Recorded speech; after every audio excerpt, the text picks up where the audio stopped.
তো বন্ধুরা দেখতেছেন আমার চকমটা আমি খুঁটির মধ্যে উঠাইতেছি মেন লাইনের মধ্যে।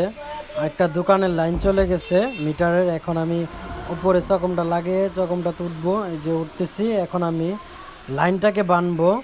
লাইনটা কার্বন জমে তারটা নষ্ট হয়ে গেছে, যার কারণে লাইনটা আসতেছে না।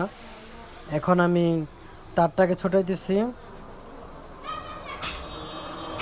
এই যে মেন তার, এটা হচ্ছে মিটারের মধ্যে যে গেছে থাম্বার থেকে। এখন এই তারটাকে আমি ছড়াইতেছি, যেটার মধ্যে প্রচুর পরিমাণ আয়রন জমে গেছে, যার কারণে লাইনটা ফায়ার করে চলে গেছে। তো এখন আমি আয়রনটাকে পরিষ্কার করতেছি। এখন এই যে তারটাকে আমি পরিষ্কার করতেছি, তামাটাকে পরিষ্কার করে ভালো করে লাগাবো। এখন আমি বাইন্দা ফেলবো তারের মধ্যে, যেন লুজ কালেকশন না থাকে, একটু ভালো করে টাইট দিয়ে দিব। বৃষ্টির কারণে কার্বন জমা যায় তারের মধ্যে। আমার বান্ধা হয়ে গেছে, লাইন এসে গেছে।